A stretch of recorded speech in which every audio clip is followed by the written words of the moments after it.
నమ్మకం నువ్వే జగన్ నిన్నే జగన్ నిన్నే జగన్ మేం నమ్ముతాం నిన్నే జగన్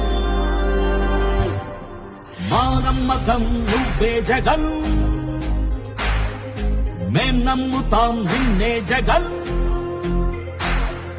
మా నమ్మకం నువ్వే జగన్ మేం నమ్ముతాం నిన్నే జగన్ నువ్వే జగన్ నువ్వే జగన్ మా నమ్మకం నువ్వే జగన్ నిన్నే జగన్ నిన్నే జగన్ మేం నమ్ముతాం నిన్నే జగన్ నిన్నే జగన్ నిన్నే జగన్ మేం నమ్ముతాం నిన్నే జగన్ నిన్నే జగన్ నిన్నే జగన్ మేం నమ్ముతాం నిన్నే జగన్ ఏ నాటికి ముమ్మాటికి నువ్వే జగన్ మా నమ్మకం నువ్వే జగన్ నిన్నే జగన్ నిన్నే జగన్ మేం నమ్ముతాం నిన్నే జగన్ మా నమ్మకం నువ్వే జగన్ మేం నమ్ముతాం నిన్నే జగన్. ఎందుకు వీళ్ళంతా అధికారంలో ఉన్నారు అని అంటే వీళ్ళకే తెలియదు ఎందుకు అధికారంలో ఉన్నారని.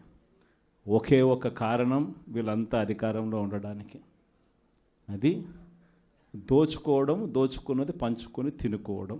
ఇది తప్ప ఇంకేమైనా కనిపిస్తూ ఉందా? ఈరోజు లిక్కర్ స్కామ్, మద్యం స్కామ్, ఇసుక స్కామ్, ఈరోజు నియోజకవర్గంలో ఏమి జరగాలన్నా, మైనింగ్ జరగాలన్నా, నియోజకవర్గంలో ఫ్యాక్టరీ నడపాలన్నా, ఈరోజు ఏది జరగాలన్నా ఎమ్మెల్యేకి ఆయనకింత ఇవ్వాలా, ఎమ్మెల్యే చంద్రబాబు నాయుడు గారికి ఇంత ఇవ్వాలా. ప్రతి విషయంలోనూ స్కామ్. నియోజకవర్గంలో యథేచ్ఛగా మన కళ్ళ మొదటనే పేకాట క్లబ్బులు జరుగుతూ ఉన్నాయి. యథేచ్ఛగా ఇవన్నీ జరుగుతూ ఉన్నాయి మన కళ్ళ ఎదుట. ప్రశ్నించే స్వరం ఎవరైనా ప్రశ్నిస్తే ప్రశ్నిస్తారేమో అని, ప్రశ్నించకూడదు అని ఏకంగా చిన్నపిల్లలను కూడా చూడుకోకుండా వాళ్ళందరినీ సోషల్ మీడియా కింద 111 సెక్షన్ పెట్టి, అంటే ఆర్గనైజ్డ్ క్రైమ్ అంట. సోషల్ మీడియాలలో నువ్వు చేసే తప్పును ప్రశ్నిస్తే ఎందుకయ్యా సూపర్ 6 ఇవ్వడం లేదు, ఎందుకయ్యా సూపర్ 7 ఇవ్వడం లేదు అని చెప్పి ప్రశ్నిస్తే ఆర్గనైజ్డ్ క్రైమ్ అట. టెర్రరిస్టులకు పెట్టే క్రైమ్ ఆర్గనైజ్డ్ క్రైమ్ అని పోస్టింగ్ను పెట్టిన వాళ్ళను, చిన్నపిల్లలను కూడా చూడుకోకుండా వాళ్ళందరినీ జైళ్ళలో పెట్టి 40 రోజులు, 30 రోజులు, 50 రోజులు రకరకాల స్టేషన్ల చుట్టూ తిప్పి, రకరకాల జిల్లాలన్నీ తిప్పి వాళ్ళందరినీ కూడా ఇబ్బందులు పాలు చేసే కార్యక్రమం జరుగుతూ ఉంది. కానీ ఒకటి చంద్రబాబు నాయుడు మర్చిపోతూ ఉన్నాడు. ఎప్పుడైనా కూడా మంచి పేరు తెచ్చుకొని ప్రజల్లో పాలన సాగిస్తే ప్రజలు మళ్ళీ ఎన్నుకుంటారు. కానీ ఈ మాదిరిగా పదవిని దుర్వినియోగం చేసి ఈ మాదిరిగా చేయడం మొదలు పెడితే ఇదే చంద్రబాబు నాయుడు గారికి వైఎస్ఆర్ కాంగ్రెస్ పార్టీకి చెందిన ప్రతి కార్యకర్త తరపున చెప్తా ఉన్నా, నెక్స్ట్ వచ్చేది వైఎస్ఆర్సీపీ 2, జగన్ 2 పాలన వస్తుంది. ఎవడెవడైతే ఈ మాదిరిగా చేశాడో, ఎవడిని వదిలిపెట్టమని చెప్పి సందర్భంగా కూడా ఖచ్చితంగా చెప్తాను. వీళ్ళందరినీ కూడా చట్టం ముందర గట్టిగా నిలబెడతాం. ఆ కోవిడ్ వచ్చేసరికి ఆ తర్వాత 2.5 సంవత్సరం కోవిడ్కి సంబంధించిన పరిస్థితుల మధ్యనే మనమంతా కూడా బ్రతికాం. అందుకే పాలనలో ప్రతి అడుగు, ప్రతి నిమిషం, ప్రతి విషయం ఆ కోవిడ్ సమస్యలను ప్రజలకు ఎలా తోడుగా ఉండాలి అనే విధంగానే ప్రతి అడుగు పడుతూ వచ్చింది. కాబట్టి కార్యకర్తలకు బహుశా చేయగలిగినంత నేను చేయలేకపోయాను అని చెప్పి సందర్భంగా ఖచ్చితంగా ఒప్పుకోవాల్సింది. కానీ ఈసారి మాత్రం జగన్ 2లో ప్రతి కార్యకర్తకు అండగా తోడుగా ఖచ్చితంగా ఉంటాను అని కూడా ఈ సందర్భంగా చెప్తాను. ఈసారి జగన్ 2లో ప్రజలకు తోడుగా ఉంటూనే మరోవైపున కార్యకర్తలకు కూడా అండగా, వాళ్ళ ఇంటికి పెద్దన్నగా, వాళ్ళకు తోడుగా ఖచ్చితంగా ఉంటానని సందర్భంగా ఖచ్చితంగా చెప్తాను. వీళ్ళు దిక్కుమాలిన పాలనలో ఏ మాదిరిగా పాలన చేస్తూ ఉన్నారో కూడా మనమంతా చూసాం. మన తిరుపతి మీ అందరికీ కనిపించుంటుంది. నిజంగా ఈ ఒక్కొక్క కార్పొరేషన్లో వీళ్ళకున్న బలం ఎంత అని చెప్పి చూస్తే తిరుపతి కార్పొరేషన్లో 49 ఉంటే 48 వైఎస్ఆర్సీపీ గెలిచింది. తెలుగుదేశం పార్టీ ఒకటి. ఆ ఒక్కటి గెలిచిన చోట డిప్యూటీ మేయర్ వాళ్ళ మనిషి అని చెప్పి వాళ్ళు చాలా ఏదో గొప్ప కార్యము ఘనకార్యం చేసినట్టుగా వాళ్ళు చెప్పుకుంటా ఉన్నారు. వైఎస్ఆర్సీపీ కార్పొరేటర్లు ప్రయాణం చేస్తూ ఉన్న బస్సును పోలీసుల ద్వారా వీళ్ళే అడ్డుకుంటారు. పోలీసుల ఆధ్వర్యంలో వీళ్ళే దాంట్లో ఉన్న కార్పొరేటర్లను కిడ్నాప్ చేస్తారు.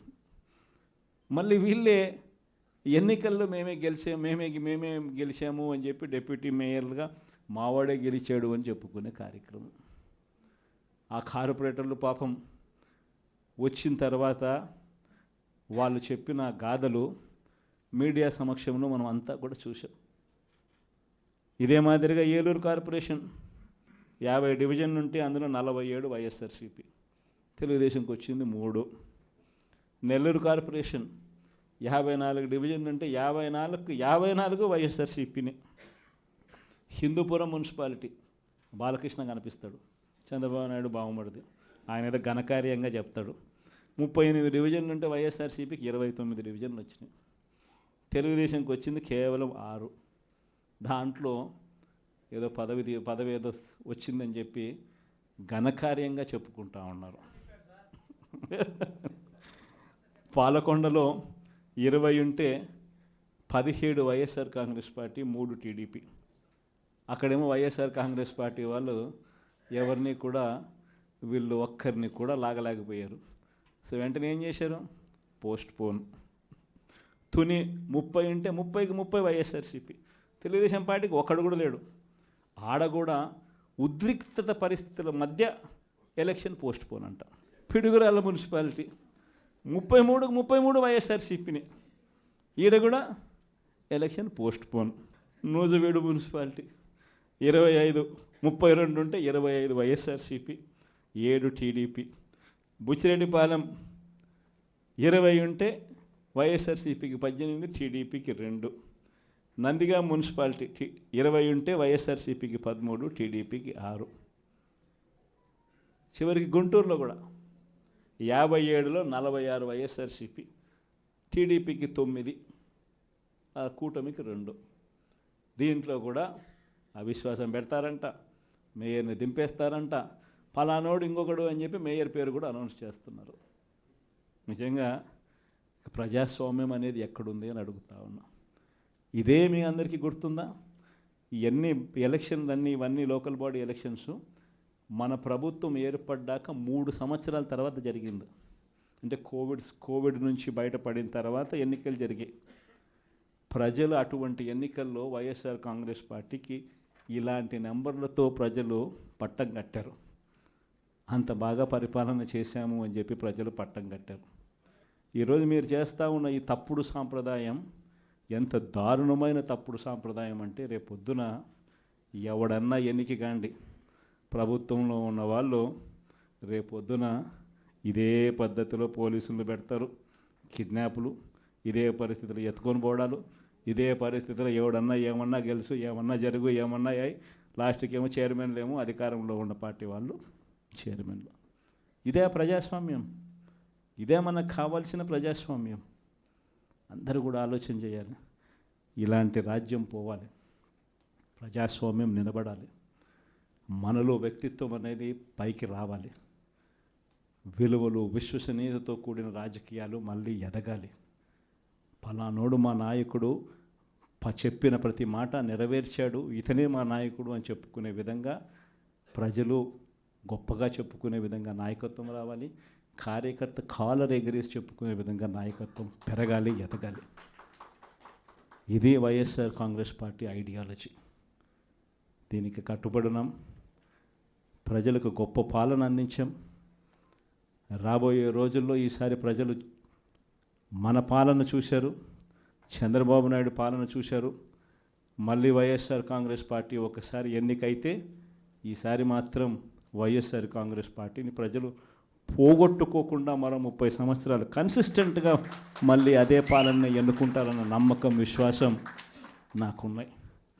చంద్రబాబు నాయుడు లాంటి వ్యక్తులు అనే మాట, బటన్లు ఏముంది, ముసలాయవుడు కూడా నొక్కుతుంది బటన్లు అని చెప్పి ఇదే మాట చంద్రబాబు నాయుడు అన్నాడు. మరి ఇదే చంద్రబాబు నాయుడు ఎందుకు బటన్లు నొక్కలేకపోతా ఉన్నాడు అని చెప్పి ఇదే చంద్రబాబు నాయుడిని ఈరోజు గ్రామంలో ఉన్న ప్రతి ఇంట్లో ఉన్న వ్యక్తులు కూడా ఈరోజు అడుగుతూ ఉన్నారు. మరి ఈరోజు ఏమంటా ఉన్నాడు, ఎంత మొహమాటం లేకుండా ఎంత నిస్సిగ్గుగా ఏమంటా ఉన్నాడు, రహస్యం ఏదైనా ఉంటే చెవిలో చెప్పు అంటాడు.